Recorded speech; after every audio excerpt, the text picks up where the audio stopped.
pensar de fato na transição para os cabelos grisalhos. Eu vou começar esse vídeo com uma conversa contando como foi para mim. Eu tenho cabelo grisalho, não é pouco, vocês podem ver aqui, mas eu tenho grisalho desde os 18, 16 anos, eu não me lembro bem quando começaram a aparecer os primeiros cabelos grisalhos. Isso sempre me incomodou de uma forma muito ruim, porque a gente tem coisas arraigadas da nossa história que fazem a diferença quando a gente decide deixar o cabelo grisalho. Que coisas são essas, Daniela? É toda a nossa história, toda a nossa régua de conhecimentos, da forma como a gente foi criado, da forma como a gente chegou até aqui, a forma como a gente vive hoje, a nossa classe social, o ambiente que a gente está inserido, nossa família. São muitas e muitas interferências, vamos colocar assim, na decisão de deixar ou não os cabelos grisalhos. Como assim? O meio que eu vivo interfere isso? Eu achei que era um negócio só meu? Claro que interfere. Interfere. E não é pouco não, viu? Interfere bastante. Por quê? Porque quando a gente toma uma decisão dessa, falando de ficar grisalha, mas pensando no geral, né, uma decisão para o nosso corpo, a gente está em busca de uma aprovação social, sempre. Então vamos lá. Eu, muito nova, comecei a ter cabelo grisalho. E eu simplesmente detestava. Isso me remetia a me sentir velha, a me sentir deslocada. Eu não tinha amigas com cabelo grisalho, eu não via ninguém com cabelo grisalho. E eu tinha lá atrás uma lembrança de quando a minha mãe usava o cabelo grisalho.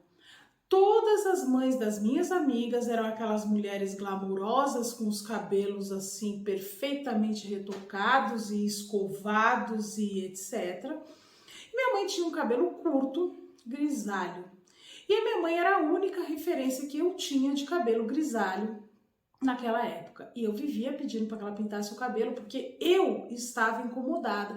Mas a minha mãe nunca se incomodou. Muito pelo contrário, ela gostava muito de usar o cabelo grisalho. Mas eu achava aquilo uma afronta à sociedade. Por quê? Porque eu queria uma aprovação social, porque eu queria estar inserida e incluída nos ambientes onde as minhas amigas estavam, que eram com suas mães nos salões de beleza e etc, etc. Bom, eu não podia dar palpite na vida da minha mãe, mas eu decidi que eu faria diferente. Que quando fosse a minha vez, que eu jamais deixaria um fiozinho de cabelo grisalho. E assim foi feito por muito tempo. Eu cheguei a um momento no final, né, da coloração do meu cabelo, que eu pintava o cabelo de 10 em 10 dias e já ficava com a raiz aparecendo, com aqueles pontinhos brilhantes, porque eu pintava o meu cabelo de castanho médio, né, era aquela tinta número 4, mas é um escuro aquilo, para mim é um escuro. E eu ficava com aqueles pontinhos já aparecendo muito rapidamente. Meu cabelo sempre teve um bom crescimento. Eu é que não sabia, hoje eu sei que meu cabelo tem um bom crescimento.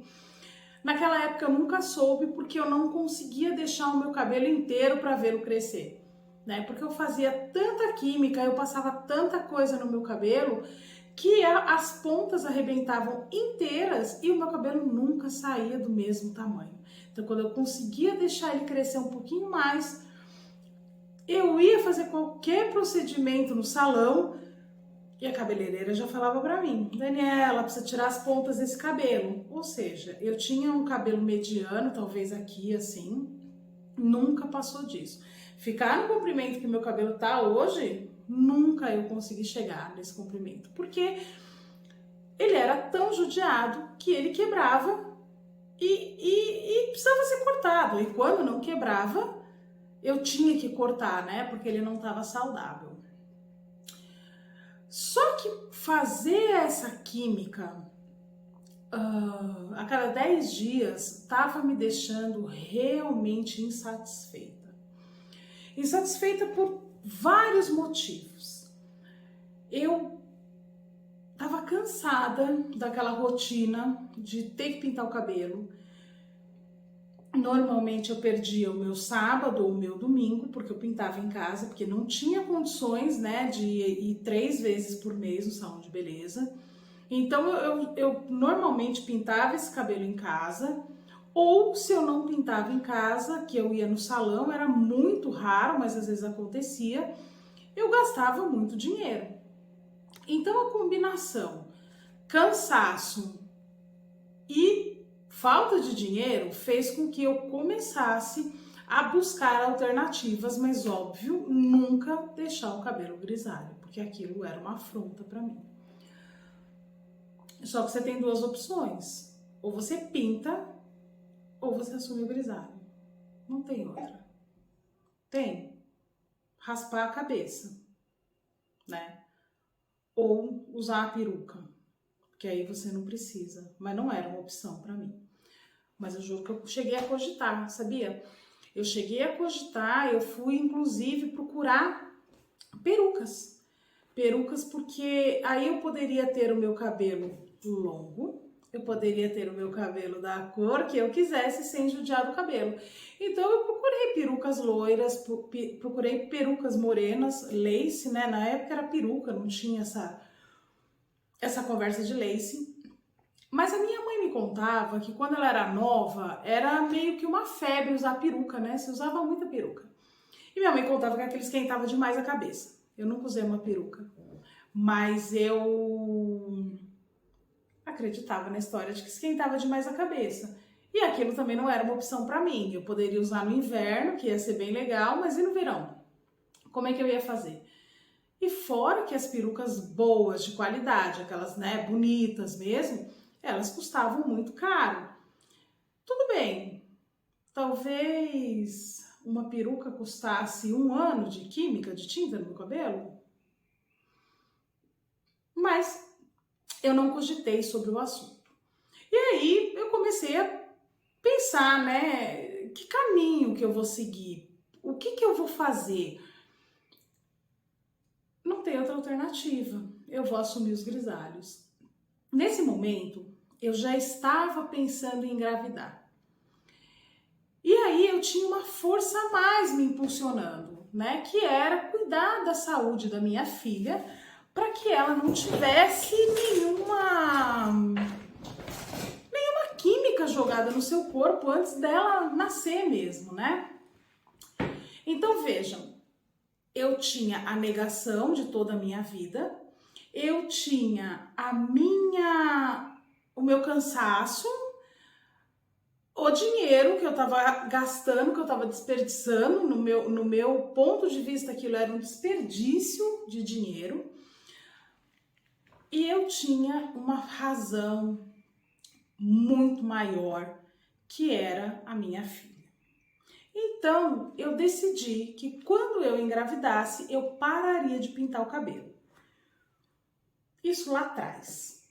Quando de fato eu cheguei na fase, né, de tentar engravidar, que eu não tentei, simplesmente eu engravidei, foi tudo muito rápido, né? Nós conversando, nós decidimos, não, agora nós vamos começar a tentar. E aí eu já estava grávida, né? 15 dias depois, a menstruação não desceu e eu já estava grávida, foi muito rápido. Então, antes, né, de fato tomar essa decisão, eu já vim preparando o meu corpo para todas essas mudanças que a gestação me traria. Né? Uma das mudanças foi que eu parei de pintar o cabelo e eu comecei a fazer luzes. As luzes, elas me davam um tempo maior, então eu fiz luzes pela primeira vez, acho que em fevereiro. Depois eu fiz luzes em junho e depois eu fiz luzes em setembro. Então eu fiz 3 vezes luzes. Porque lá, quando eu falei, eu vou fazer luzes, eu imaginei o seguinte, é a forma de acelerar a transição. Pergunta essa, número 2, que todo mundo sempre faz. Tem uma forma de acelerar a transição? E eu achei que tinha, que era justamente fazendo luzes. Só que o meu cabelo, ele é muito grosso. E ele tinha muita tinta também, né? Mas ainda sem tinta, meu cabelo é muito grosso. A fibra, né, a espessura dele é muito grossa. O meu cabelo jamais abre numa descoloração nesse tom que vocês estão vendo. Nem perto disso. O meu cabelo abre e ele fica parecendo aquela cor água de salsicha. É o máximo de tom de clareamento que eu consigo no meu cabelo. Isso com várias vivências, várias vezes. Eu fiz luzes por 3 vezes por último, mas eu tenho experiência de muitas outras vezes que eu fiz luzes na minha adolescência, inclusive. Só que aí quando você vai no salão, você faz luzes e ela matiza e ela joga um tom ali, porque a cabeleireira sabe o que ela tá fazendo. Eu chegava em casa encantada, porque daí eu acelerei a transição. Eu tenho várias fotos saindo do salão de beleza que eu estou assim, maravilhosa, com o cabelo todo grisalho, sendo que aquilo era luzes. Até, sei lá, talvez as 2 primeiras lavagens. Porque a hora que a água tirava, né, que o shampoo tirava aquele matizador, a gente via por baixo aquele cabelo água de salsicha. Ponto. Água de salsicha. É isso. Então eu recomendo fazer essa... Não dá para acelerar a transição. A transição é um processo que você precisa viver, né? A transição é uma coisa que você precisa passar. Você tem algumas formas de disfarçar, de algumas técnicas para lidar melhor? Tem. Mas a transição é um processo que você tem que suportar. Não tem jeito. Bom, dito isso, talvez eu tenha feito a pior escolha, mas ninguém me orientou na época. E na época não tinha referência, porque hoje você simplesmente deixar crescer o cabelo, simplesmente não fazer nada, que é o que eu recomendaria para você que está me assistindo, é legal, porque todo mundo sabe que você está fazendo uma transição. Quando eu fiz a transição, essa possibilidade nem passava pela cabeça, porque tinha que de alguma forma disfarçar. Então aí você já entendeu que o meio, a família, influencia demais na sua decisão de ter ou não os cabelos grisalhos. Veja, no meu caso foi a minha experiência anterior com a minha mãe, depois veio a questão com a minha filha. Então o meio interfere de forma imediata na tua decisão. Aí veio o trabalho. O trabalho também era um grande problema, porque como é que eu ia me apresentar passando por uma transição numa empresa, um ambiente corporativo, um ambiente onde estava todo mundo super, né, arrumado, e era uma convenção da empresa que você dessa forma se apresentasse, né, porque inclusive na empresa tinha um espelho assim, sabe, em todos os escritórios tinha um espelho, e nesse espelho tinha uma frase do tipo, como está a sua aparência, um negócio assim, que era para você se olhar no espelho e, enfim. Eu usei a muleta da gravidez, eu tava grávida, né? Aquilo foi uma decisão para poupar a minha filha de receber química. É uma coisa meio que aceitável. Quando você engravida, você ganha um aval assim para fazer diversas coisas, e parar de pintar o cabelo é uma delas. Então eu usei a gestação da minha filha como muleta para o ambiente corporativo e para a sociedade. Então, só pela minha história, que com certeza é muito parecida com a história de vocês, salvo suas localizações, salvo suas exceções, mas as histórias elas são sempre muito parecidas, né? Eu eu quis parar a tinta por causa da minha filha, Mas existem mulheres que precisam parar a tinta por causa de uma alergia. Existem mulheres que precisam parar a tinta porque tem alguma doença mais séria, não que a alergia não seja séria, mas estou falando uma quimioterapia, cai o cabelo.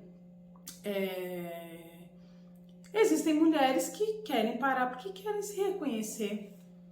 E querer se reconhecer como você é numa era onde tá todo mundo se plastificando, se harmonizando, é um negócio assim muito uau, né? Porque hoje todo mundo quer. Hoje todo mundo quer ficar artificial, fazer harmonização facial, colocar peito, colocar bunda, fazer barriga, fazer. E eu não sou contra nenhum procedimento estético, não, antes que vocês digam. Eu acho que a gente precisa fazer o que a gente se sente bem. Mas eu acho que cada procedimento estético, ele precisa ser feito de uma forma que a gente queira fazer. Não para que a gente seja aceito, ou para que a gente seja admirado, ou para que a gente seja observado. A gente precisa fazer... Eu vou pegar um caso de cirurgia que eu acho que é muito bem-vinda, de cirurgia estética, que é pós-bariátrica, por exemplo. Eu tô com duas amigas nesse momento que estão operadas, né? Fizeram barriga, peito, perna, braço. Por quê? Porque quando você passa por uma transformação tão grande no seu corpo, você fica com algumas sequelas. E eu acho que é super válido, porque isso te dá autoestima, porque isso te melhora como pessoa, te deixa mais feliz, e aí eu sou super... Mas existem aquelas pessoas, por exemplo, que querem fazer a harmonização facial porque querem ficar com o rosto parecido com o artista tal, por exemplo. E aí levam até a foto da dita artista aí, para que o médico faça o procedimento de modo que ela fique parecida com a pessoa, entende? Aí, quer dizer, quem sou eu também para concordar ou deixar de concordar, não é isso. Mas na minha opinião, né, isso não é saudável. Na minha opinião, isso faz com que a gente inicie uma autocobrança, né, com o nosso corpo, inicie uma tão desnecessária pra gente, porque no final das contas,